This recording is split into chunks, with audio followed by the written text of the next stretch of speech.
In this video, we're going to install and configure the Metamask Chrome extension. We're going to use this extension to interact with not only the Ethereum network, but it's also going to be used by the different applications that we create as kind of a portal for our users to somehow send money or store data or do whatever else is that we require. So let's walk through the installation process. I'm inside of my Chrome browser. Remember, right now, you really need to be running Chrome. There's one or two other browsers that work with MetaMask, but for right now, I'm going to show you the directions with Chrome. Inside of Chrome, I'm going to open up a new tab, and then I'm going to find the web store. So here's web store right here. From the web store, we're going to search for the words MetaMask, like so. We should see it being one of the first results here, and you can recognize it by the little fox icon that they like to use.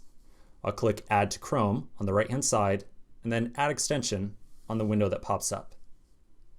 The extension itself is very small, so it should install itself very quickly. I'm going to close the two windows that we were just working with. You'll now see a new icon to the right of your URL bar inside of your browser. If we click it, that'll open up the MetaMask UI.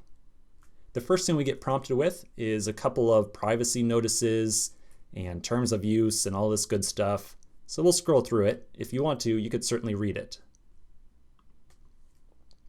Once we go through both of those, we then get prompted to enter a new password. By entering a password right here, we are creating a new Ethereum account. This account will allow us to send and receive money, and it will also in the future allow us to deploy smart contracts that we create. We're going to be creating several accounts throughout this course, so this is just going to be the first of many accounts we create. You can go ahead and enter a password here, and then we'll click on Create. So I'm going to enter a password, and I'll click Create. When we click Create, we are told that something called a vault is created, and then we get what is called a mnemonic right here. So these are 12 words that form a mnemonic. We'll talk more about exactly what this mnemonic is for later on. If you want to, you can copy the mnemonic somewhere else and save it. We will, like I said, be creating many other accounts throughout the course, so you don't have to save this just yet if you don't want to. So I'm going to say, okay, I've copied it, whatever. After that, we come to the main screen of MetaMask, and we're going to get a lot of experience at this screen. At the top left-hand side, you'll find a drop-down that says Main Network. So remember, just a moment ago, we were talking about how there are many different Ethereum networks out there. The first network that is selected by default up here is the main network. The main network is the public production network. It's where coins are actually worth something, and it's where we deploy real applications that we want to be used by our users.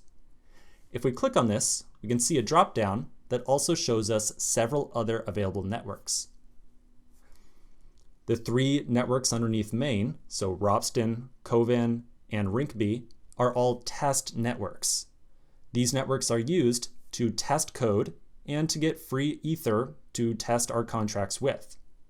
We're going to eventually be doing a lot of work with the Rinkeby network down here. So this is where we are going to be deploying a lot of test contracts that we write, and we'll also use it for a lot of other purposes as well. We're going to do very little with the main Ethereum network, just because the vast majority of stuff that happens on the main Ethereum network costs actual money. And of course, during the development process, we don't want to spend any real money. We want to work with fake money, money that doesn't really matter at all. So that's why we are going to be using Rinkeby. Below that, you'll also find an option for localhost 8545. This is an option to connect to your local machine, so your own personal desktop or laptop. We usually use localhost 8545 when we're hosting a local Ethereum node or a local Ethereum test network.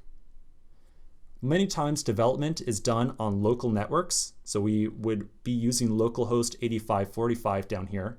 But like I said, you and I are going to be using Rinkeby a lot rather than using our own local node. And there are some very, very good reasons for that we'll iterate later on in the course. The last option that you'll find on here is for a custom RPC. This essentially allows us to connect to some remote network at some custom address.